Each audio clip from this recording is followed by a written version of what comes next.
I convene the October 23rd, 2023 Physical Plant Committee meeting to order at 7 p.m.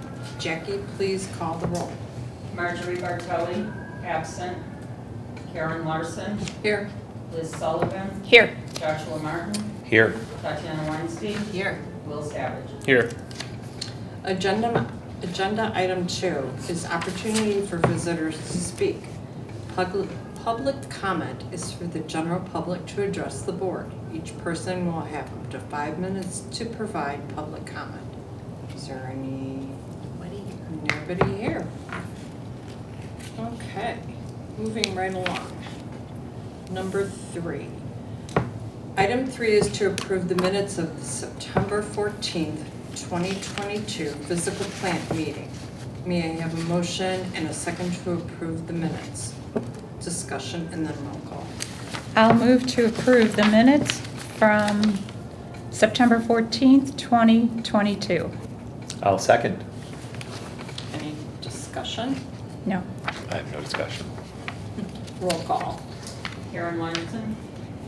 Aye. Liz Sullivan. Aye. Joshua Martin. Aye. Okay, item 4 is a facility update. Will you please update the committee? Excellent. Yeah, so I've got a few things to go over with you. First off, I have contracted Metal Master to do some gutter repair and cleaning. The repairs specifically are on the south side. They need to be re-leveled, and then cleaning is all around the entire perimeter. There's still some debris post-construction up there that we just need to clear out to make sure that we stay in good shape. So that's going to probably, I hope to have that scheduled and done by the next board meeting in November. And then a little refresher, we had a light pole collision in August where a car struck the light pole directly on the east side of the parking lot here. I have contracted a company to come out and replace the pole with a new one. They should have the pole and all the necessary parts. They're about 2-3 weeks out at this point. So once they have everything in hand, I'll get them scheduled. And once we have an invoice from the work from them, we'll be submitting it to our insurance company. We've had a few plants that died at the north and the south entrance that were all under warranty that were not put back in before planting season was done. So I'm going to work with Mark to request a credit from Kamosi. And then once we do that, we'll have our landscaper, Bear, complete that in the spring when planting season resumes again. And then the last little bit I have is talking about our BAS software, the building automation system that controls all of our HVAC. So I've had meetings with a few different companies who've come in, and I've walked them through what we have. I've shown them what we have. I've talked with them a little bit, and then shown them our electric and our mechanical as-builts. So they take all of that information. They're going to come back to me with a few different options for us. Once I have those in hand, I'm going to reach out to Sendra, who we have do a lot of our mechanical maintenance and upkeep, and make sure that everything that needs to be seen is there, and talk with my rep from Sendra about what he sees happening, and we will assess from there. Does Sendra, time for a question? Please, yeah. Okay. Does Sendra actually sell building automation software? So Sendra does not. Sendra does all the physical side of the HVAC. So they're the ones that when the sensors have broken down that detect the air supplier we were talking about at the last meeting, they're the ones who will come in and replace that for us. Another company these companies I'm reaching out to are the ones who do all the computer side of it, or all the software side that then tell the physical aspect, what to do and when to turn on and when to turn off and all that. So they will be objective. In a way, I think it's better that they don't sell it, because they would be more objective, I would think. Mm-hmm. Okay. Is that your report? That is my report. Yes. Any other questions on what we'll have? No, not specifically on the report. Agenda item 5 is the FQC report review. Tatiana, please walk us through the report. Yeah, so in the packet, we'll start with page 5. This is just an internal document that Will and I put together to update the committee on, and we're using the FQC report, the actual report, to address these outstanding or completed projects. So in the first section, from FQC in 2019, they recommended that within 2 to 5 years, we take care of these priority matters. So the first 3 are kind of big ticket items, like seal coating the entire parking lot, which we do every 2 years. The lobby restroom counters and sinks, and that lobby means right out here in this lobby. We replaced the counters and the sinks, and that was completed in 19. And then our water heaters were replaced in 2020. Everything after that, almost everything after that that's listed here was completed within the renovation. So The 2 to 5 year one? So you can see in little parentheses it says reno. So everything here has been completed with the renovation in concert with what FQC recommended we do. And then anything that's outstanding is right below there, and that should be completed by the end of 2024. And that includes repairing some sidewalks. Some sidewalks were completed with the renovations because they were part of the entrance areas, but we still have some sidewalks that have some sinking that we could pursue.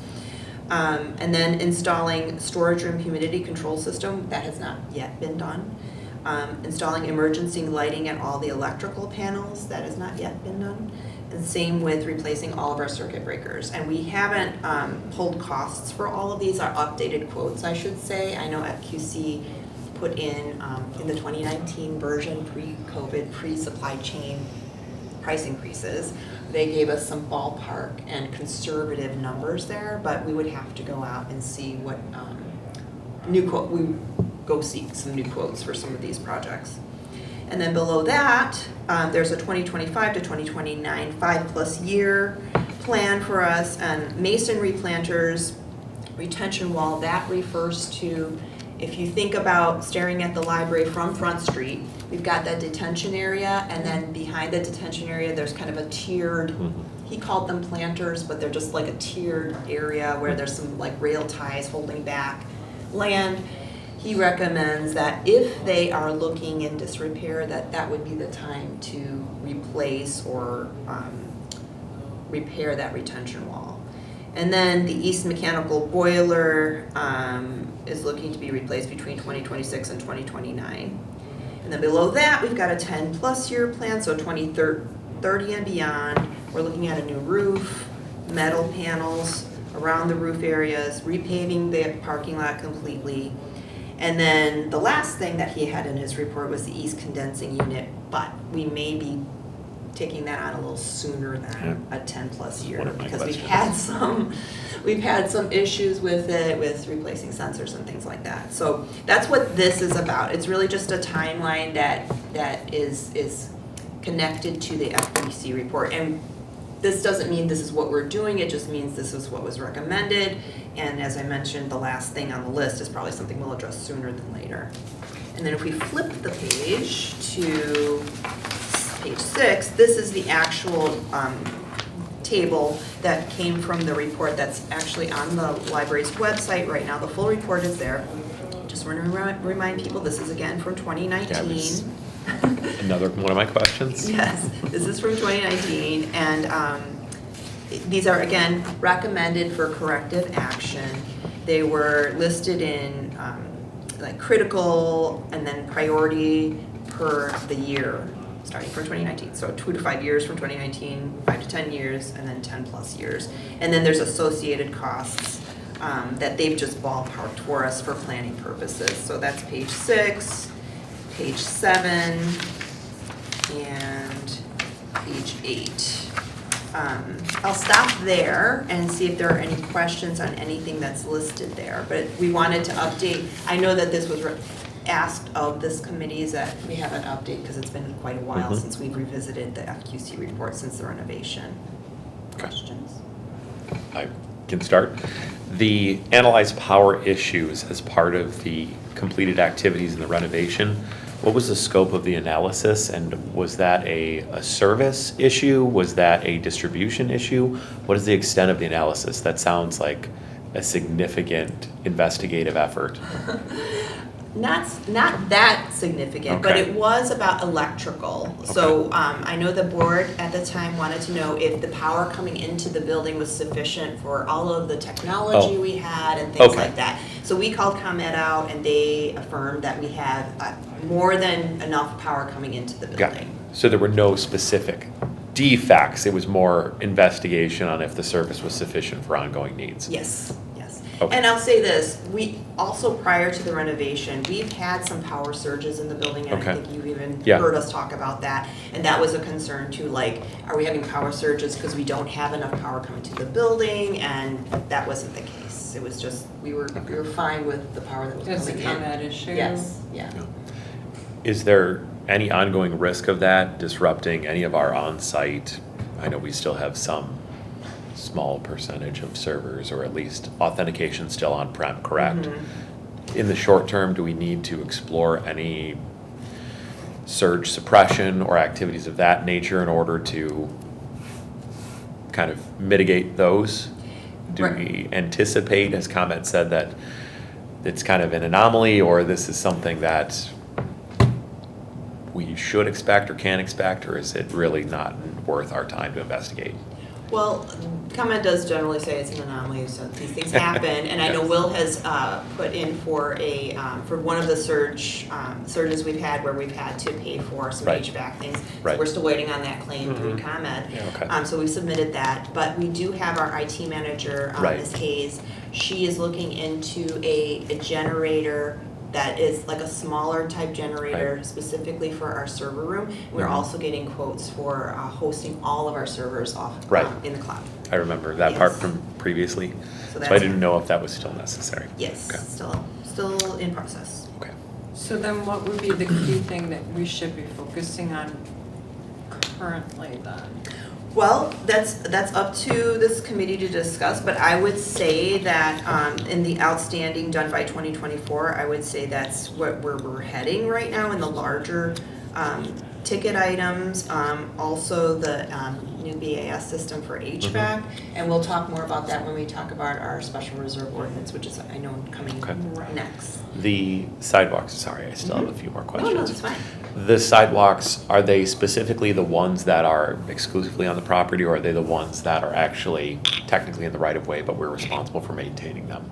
No, they're the ones on our property, and Okay. the ones that I believe the FQC was referring to are, if you think about outside the Mhm. pergola area here, way down by the dumpster parking area, the Oh. sidewalks have sunken Okay. down.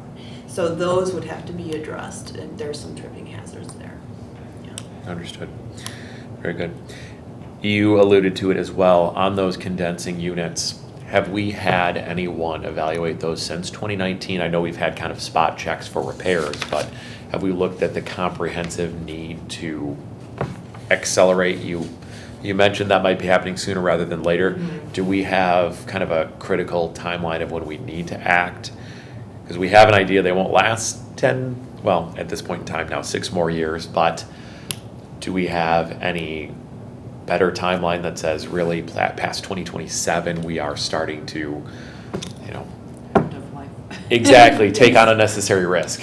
So what we've been told is like they could be 10 to 15 years old, like that's like the Mhm. lifespan of a condenser. And then I know that Monaco and Sandra have both said that this one's kind of petering out and we can Band-Aid it for a couple Yeah. of years. And I think Sandra's last was saying within a year, right?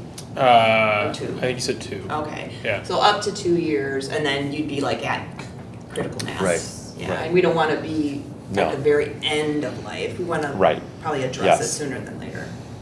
I think being more proactive about it is probably the best thing. Right. I Is, mean, we've spent so much money yes, upgrading the building, we want to keep it in top working order. agreed, agreed. You know? And my question is, do we just keep performing a one-to-one like-for-like replacement, or is there a better configuration? Now that everything's been renovated, the space is configured differently. Does it make sense to consider something different from a configuration of the air handlers and condensing units themselves? Like, I don't know if there is a way to, instead of using, we could go either way, if we're using only one condensing unit and air handler, or if we further diversify into several smaller air handling units and condensers, so it's not so detrimental if one of them failed. I don't know. I'm only asking if we would have a contractor not only say, what's the cost and quote to replace like for like, but Which is more beneficial. right, have an actual study that says this is the best configuration for the space. I think And if it that's, is like for like, then great. yeah, I think that's a good idea. I know that our current HVAC vendor is looking at a different brand for Right. us, but I think that who Will is communicating with in terms of the software company, they may be the people to ask Right. first, because a lot of vendors just want to sell you something. Exactly. Yes. And so maybe asking them for their opinion on what Trustee Martin's talking about, is that saying is the different configuration. I know that some of the, I'm trying to find the ones that, the other compressors were when, 2019? 2013. 2013, yeah. So those are, they're getting there. Yeah. Are those the West Carrier condensing units, Carrier brand? Yes. Okay. Yeah. 20, it says 12. but- So we 12. did. It was it was December of 2012. Okay, okay. So Gotcha. I think the west ones were put in December of 2012, and the east one was January of 2013. And then, of Right. course, they have to work with their air handlers and just Right. make sure everything's like copacetic. And our air handlers were just done in 2019. That's Right. where I was thinking of that. Yeah. So we can ask the vendors that we're engaging Right. and see if there's something better All right. or more efficient. Okay. Yeah, so make a note. Will do. So I have a question. The way that this is broken out, it's outstanding, done by the end of 2024, then the 5+ years, then the 10+ years. Have you taken everything that is critical and transferred it to your list? Yes. So we can, for the sake of argument, we can almost not ignore, because this has more detail. The FQC sheets have more detail, but anything that's pertinent and hasn't been done has already been transferred. Yes, that's what we use to create this document. Okay, so we don't have to go No. line by No, no. line. That's just, it gives you ballpark numbers if you wanted to Gotcha. rely on 2019 quotes. Gotcha. It's just reference material. Okay, Yes. okay, good. One last question on this page. As part of the roof and metal panel replacement, do we know or have we explored the possibility of solar installation as well? We have not yet. We have not yet. Okay. I'd like to at least make sure that as we approach that, we're considering it. Given the vast amount of roof real estate and general open area, I think it would be a good candidate for that And also. they normally would only do that after you replace the roof. Right. Right. It would be a great time to do it too, if there was any other work that needed to be done in conjunction with that. It'd be a good opportunity, so. Alright. Any other questions? Not on that page. Not on the page, okay. Yes. Okay, well, then, we will move to item 6, agenda item 6. This is. Oh, wait, sorry. No, I- that's okay, go ahead. I do have one on No, the go next right page, ahead. just the financial projections. What page are you on? I'm just generally on page 5 and Okay. forward. We know that there are significant inflationary pressures that are probably not going to go away. Have we asked FQC or someone like that, or even did we see through the course of the renovation what happened to some of these commodity and service prices, just in terms of percentage increase? Because I'd like to know, without having to redo all of this, should we figure 7%, 10%, 18%? Because I know it's not this. It's going to be significantly higher. I just don't know how much Well, significantly higher. I'll say this, some of these projections were not what we paid. So Okay. The original projections were, like I said, very conservative, so inflated a lot. Okay. And Well, from, that's good to know. And from the renovation conversations I've had with Mark and with other vendors is that they're projecting like 10%. Okay. I mean, in general, depending on what the product is. You know, I can't say 10% Right. for landscaping versus like metalworking versus, concrete work. But I would say if I had to put a number on it, from all the conversations I've had during the renovation, about 10% makes Okay. sense. That seems 10% to the bottom line Right. of what they're. right. Yeah. And to be clear, almost everything from the building envelope perspective, well, actually, I don't know that for sure. What of the building envelope activities were actually completed? Did windows get replaced? They did. Yes, They yes. did, okay. All of them. All of them, that's what I thought. So some of these are not even really needed to be factored into the long term. Nope, because they're Okay. part of the renovation project. A lot of these are. I was going to ask, outside, and Liz, kind of along with your question, which of these, or maybe it's just part of what we want to do as a comprehensive reevaluation of this plan, is to take out the ones that have been done and talk about if we're going to pull in some of the ones like the air handling and potentially those condensing units. Maybe this just gets Condense the a list. comprehensive refresh. Well, we tried to do it Yeah. with this document. I mean, we could rewrite this, but I mean, I think what you see under Right. outstanding and beyond is really what's left of this list. Yes, and I think if I look at it, the only number I was, and I shouldn't say the only number, but the one I was most concerned about were those ones at 10+ years. And to me, it seems like, yes, the roof is obviously still an issue. The whole building tuck pointing, was that part completed? Okay, so Yep. tuck pointing is out. And then the east condensing units. So really, the windows and the tuck pointing are the only things that would come out of the 10+ years But the budgetary number? The windows were already done. Yes, that's what I mean. Oh, So okay. windows would be removed, tuck pointing would be Yep. removed. So essentially, we remove $70,000 from the 10+ year, 1.2 million figure.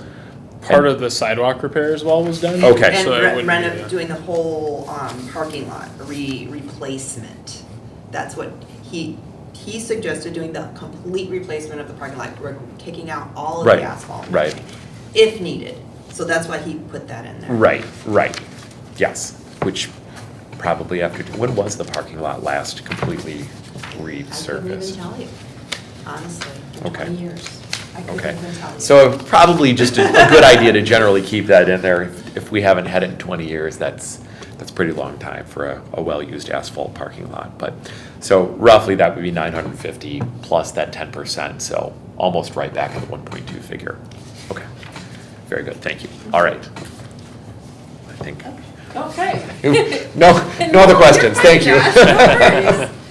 Okay, agenda item 6, this is special reserve ordinance discussion. Tatiana, would you like to walk us through the ordinance information? Sure, I will. So ordinance 21-01 is our current special reserve ordinance. And this is an ordinance that gets approved by the board and you, it can be amended at any time. You could do it next month, you could do it 3 months after. And what this tells the public, it tells the public what we are saving for in our special reserve fund. So it's a plan of use for these monies. So this is the ordinance on page 9, it's just the legalese really. And then if you flip to page 2, page 10, this is the important part, I should say that the other important part. And this lists out what indeed we are saving for. And it is intentionally more general. So we have capital improvement project renovation. So the board approved of a $7.7 million renovation, and then you have to list out the kind of larger categories where you will be spending money on these categories such as construction, professional services, FF&E, and contingencies. And then below that, we've got campus enhancements because the board at the time, depending on when the renovation would be finished, there might be some other enhancements such as the vacant lots that are adjacent to the library property. So that was placed in here as well. And then we always have an emergency repairs category just in case. So like if something happened to the roof and only insurance took care of only so much of it, and we wanted to maybe enhance it in some way with solar panels or something, that would be a part of the emergency repairs and part of the ordinance. And so for discussion tonight, we'd like to talk about, because we need to change this because we are now kind of at the tail end of the renovation. Currently, we have about $750,000 in our special reserve fund. We're still using, I mean, this is still valid because we're still spending money out of special reserve for the rest of the renovation project. I think we've got about $200,000 more that is linked to the renovation that we're still waiting on paying out. But before we finish it and complete, we should think about what the board wants to save for in the future. And so what in my notes here I have are, condensing units or a better plan for our HVAC. The BAS HVAC software, because from what I remember, the proprietary software, not the open source software, but the proprietary software was about $25,000. Not inexpensive. And then the East Boiler, which I think was on the sheet for 2 to 5 years. And then if the board wanted to entertain ideas about 1 or 2 of the vacant lots, if they're wanting, if the board or the committee wants to think about developing 1 or both of those lots. And so I would open it up for discussion here first to talk about those projects so that, doesn't have to be at the next board meeting, but we could make recommendations to the board to start thinking about some projects in the future. And if we can agree at least upon the condensing unit, HVAC software, and boiler, because that was recommended, I think that's a good way to start the conversation. But the lots of land is the kind of the grill in the room. Right. Like, what are we doing with those lots of land? Remind me again the size of both of those lots. About an acre apiece. Okay. And they're long. They're Right. not just Yes. like a perfect No, square. no. And what did you say is in special reserve currently? We've got, I think, about $750,000, and about 200,000 are dedicated to the capital reserve, capital projects for the renovation. So 500-ish left.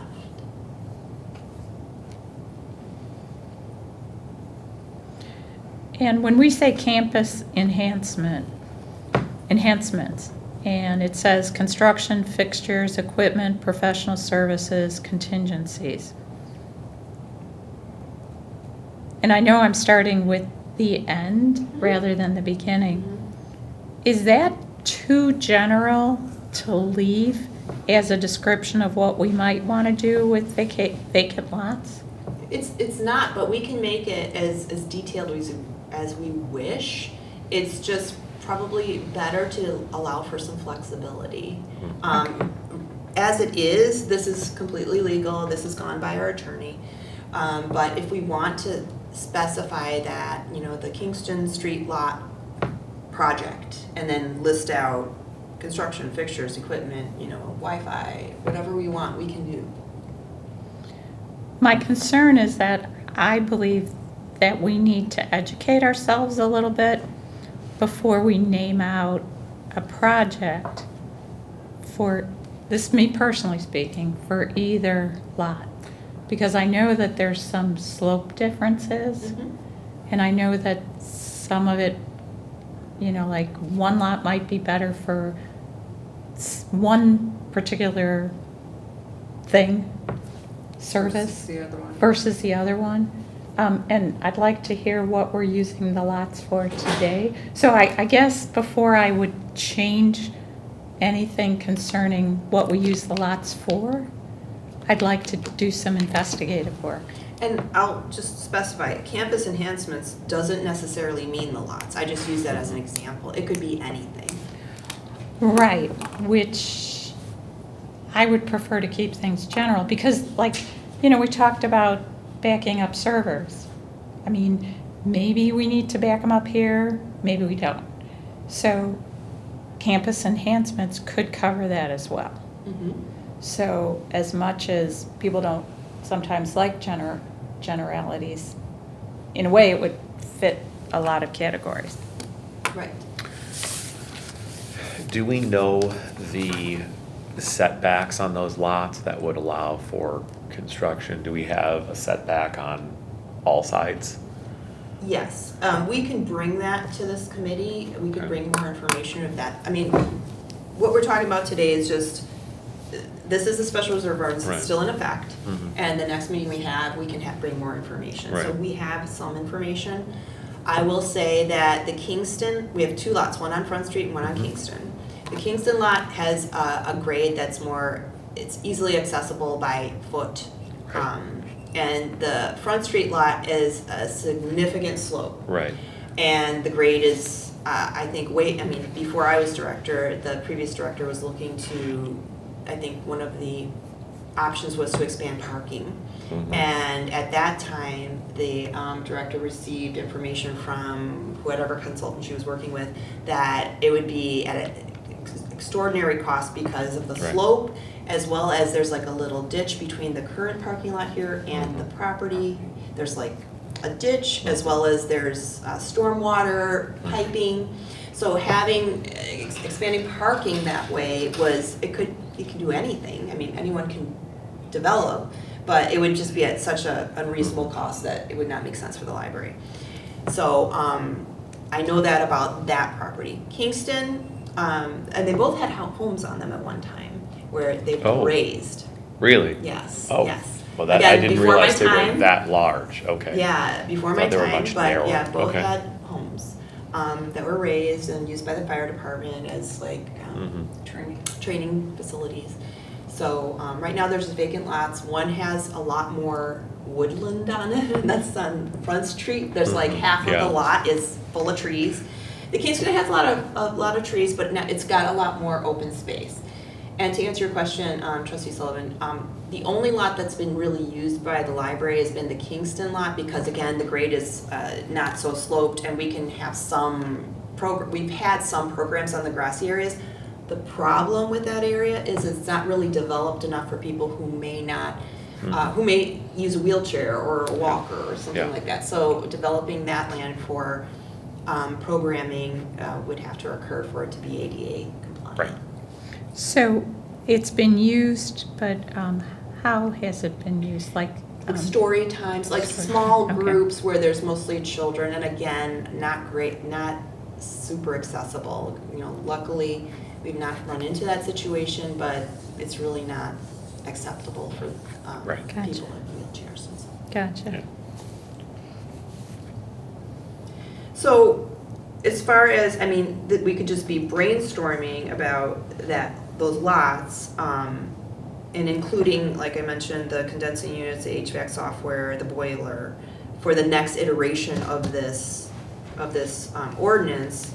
But did the committee want to discuss ideas for the lots, or have more information first? My question is, what would be the biggest structure we would ever consider or want to put up there? I mean, I don't see, you mentioned there was a house on there, I wasn't aware of that. I don't see us ever putting a structure that large or sophisticated ever on those properties. I don't, unless there's a convincing argument for it, I don't see anything other than, Like just. a pavilion? Right, something like that, or park type of structures, or something that just provides shelter from some inclement weather, but is not in any way, shape, or form enclosed or powered or plumbed or anything of that nature.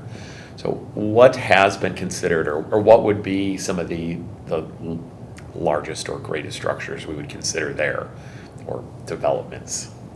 Well, that's really up for this committee to brainstorm, but I mean, I think there's been discussion about having programming space, sidewalk access,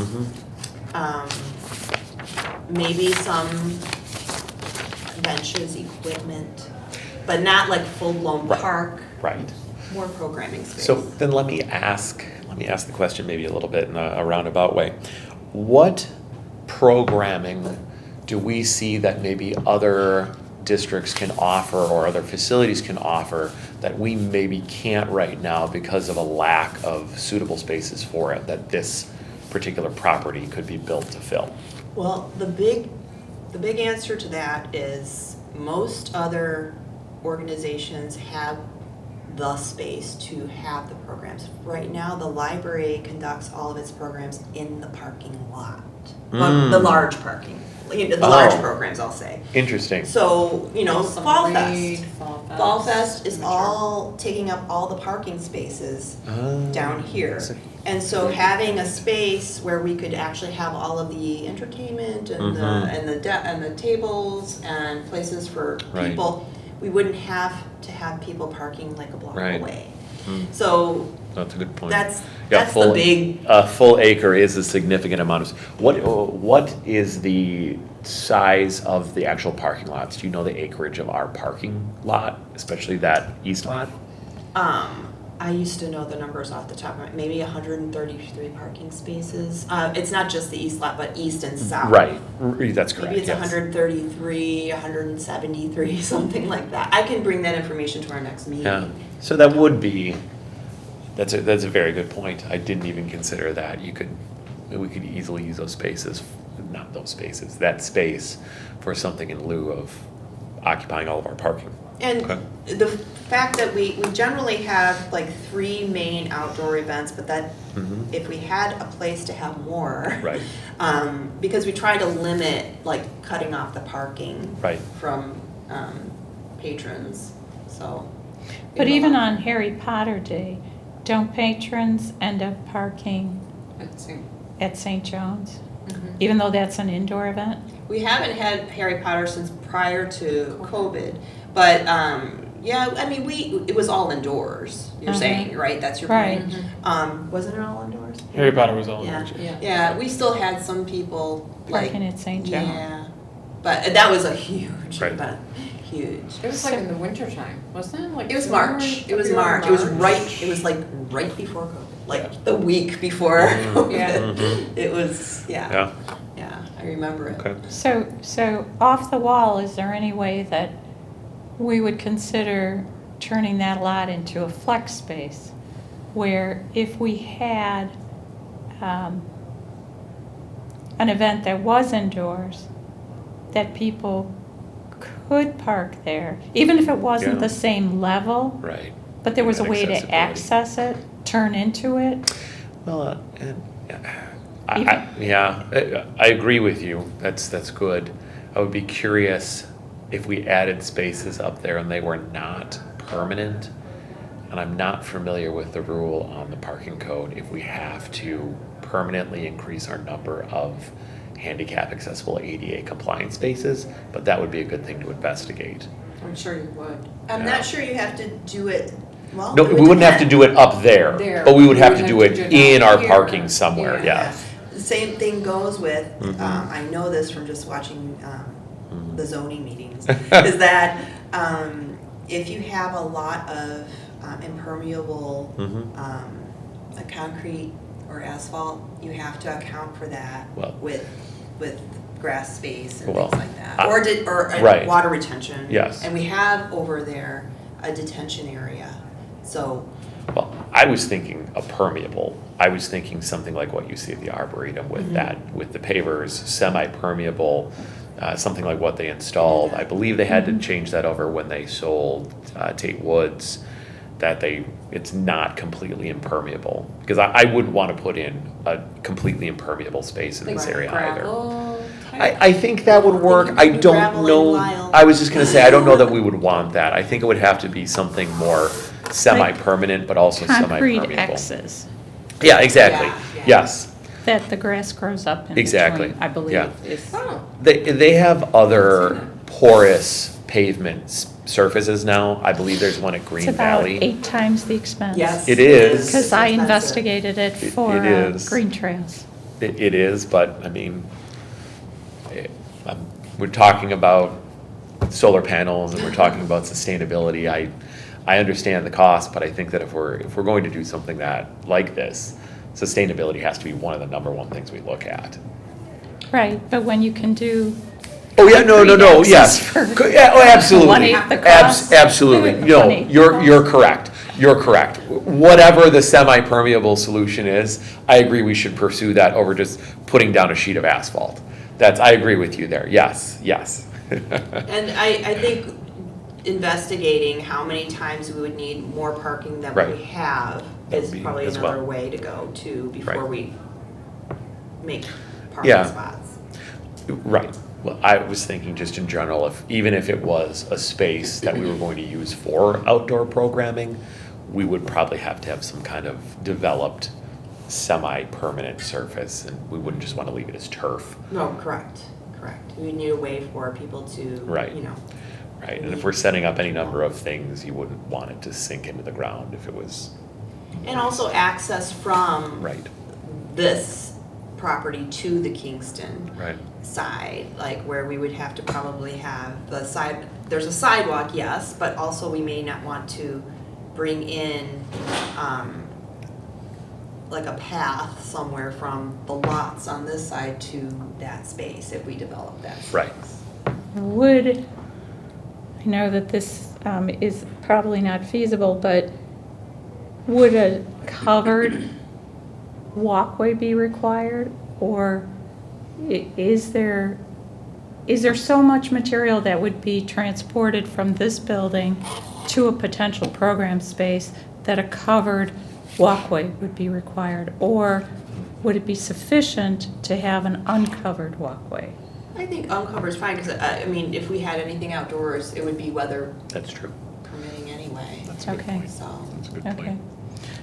So what kind of things have you heard, or from the library employees' perspective, would they like to see? I think it's mostly programming space where we don't have to use the parking lot. Right. Especially in the summer, it's so hot because of the asphalt, Right. you know? Gotcha. And it's dangerous. I Yeah, mean, we no, I take agree. every precaution. We have staff out there with like a stop sign. Yeah. We rotate staff Yeah, I out agree. to direct traffic. You know, kids are running around Yeah. and there's cars. It would make so much more sense to have a dedicated space for programs. I agree. I don't think there's been much discussed about the Front Street lot though. I think what you've described, the slope, the drainage, some of the water, if it is actual culvert piping or if it's just, the equivalent of a French drain or depression, it makes that very challenging. I just don't know. Short It's of an unusual lot. right, yes, yeah, I've looked at it a couple of times as I've left, and just you can climbing up into the woods. Yeah. it- Right. And I think before the engineering study was done by the previous two directors ago, the lot became, on sale, and, it made sense to purchase something directly adjacent to the library, Mhm. thinking that you could expand the parking possibly, Mhm. and before even the renovation was even like a thought in anybody's mind, was like, let's expand the parking. And so they bought the piece of property, Mhm. but then we realized, or the library realized that Excuse me. that the lot was just not Right. conducive to parking. Right, There are other ideas that could be explored with that, some former trustees want to sell it and use the money to develop the other lot of land. Other ideas that have been explored, or staff has said, like, make it a green space, maybe work with the Arboretum, make it something that's like library owned, but, Yeah. garden-like, or some Right. native plants, something like that. I do, yeah. So, I do like that. Is there any sort of conservancy partnership? sure. Is there? Yeah. So Again, there's lots I'm to think thinking, about. I'm thinking of the challenges with accessibility on that property, with anything we do that would be intentional.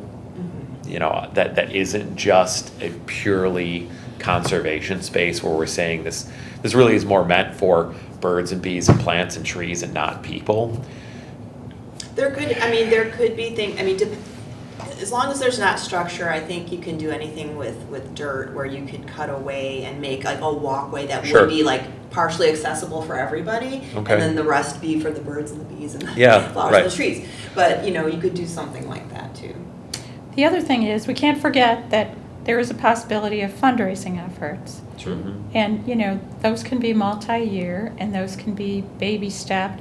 And, you know, maybe we plan to use special reserve for one lot, but we have a program to do fundraising and a goal, and maybe it is for a nature conservatory and, you know, with a path through it for the other lot, but it just takes several years because we know Right. it takes a long time to fundraise. Yep. Right. And to that note, doing something that doesn't have structure or concrete or like building or, you know, major engineering needed, if one day in the future, you know, future board wanted to sell the garden lot, I'll Yeah. call it, they could. Right. It wouldn't be like they're selling it with a lot of Right. equipment on Right. it or something. Yeah, it's basically unimproved. So, so those are good ideas, and the rest of the packet is just shows you examples. You don't have to look at page 11. That just goes along with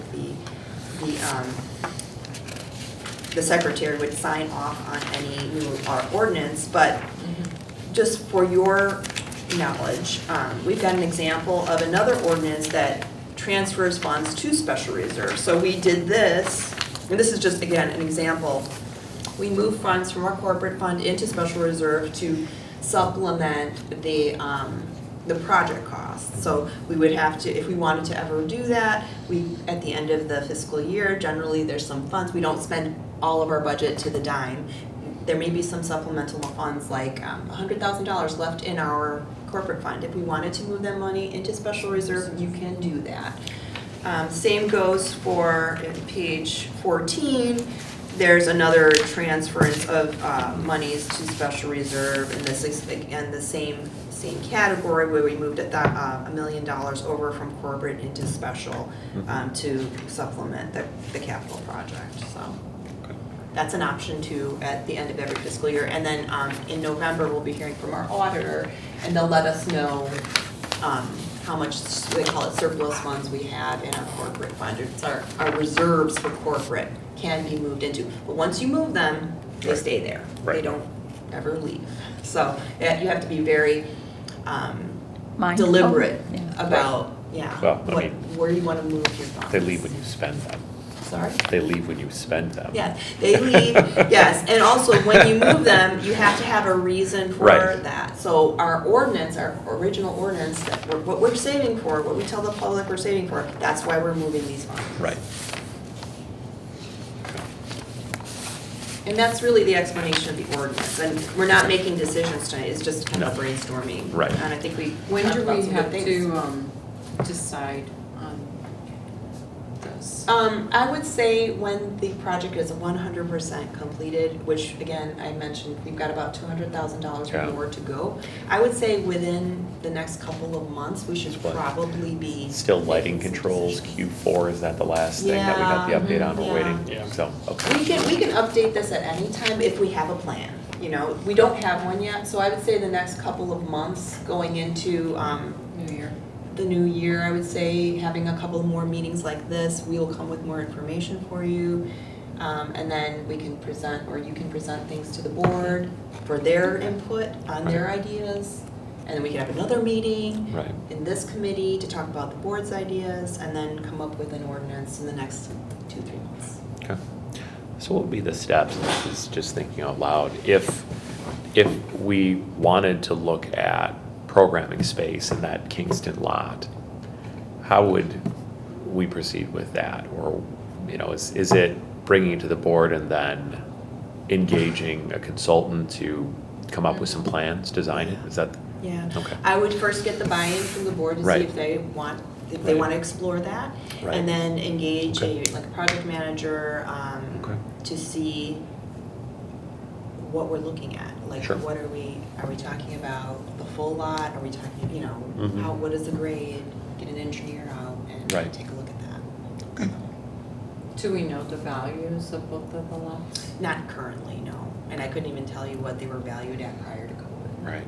I would argue that they're priceless because those properties are never in our lifetime going to become available adjacent to the library I- again. I agree. Right.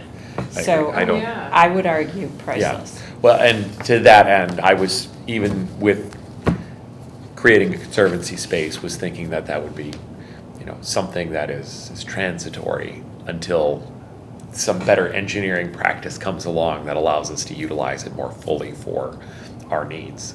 So I don't know what that is yet, but. Right, right. I mean. But I agree with you. I don't think that an adjacent property is, it might have a price tag, but You just, you once can it's gone, it's never gone.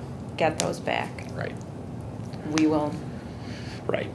I will never vote to sell those lots. I'm just telling you now. Well, good discussion. I think Will and I will be pulling some more information for our next meeting. I don't think we need to set that date right now because we're gonna be trying to pull some, what we can for Yeah. you. Thank you. Get some maps, Yes, get some definitely. acreage, Yeah. and then we'll have some Plats and survey, conversations. very good. Yeah. Okay. So item 7 is the last item All right. on the agenda is to adjourn. May I have a motion I and a move second? to adjourn. Second. Okay, we are adjourned at, Oh. roll Oh, call. we're not gonna do a voice vote on this one? Okay. Voice vote. Yes, Karen Larson. Here. No. Aye. Aye, there you go. Liz Sullivan, Aye. Jeff Martin. Aye. Okay, At 7:51. adjourned. Okay, thank you, everybody.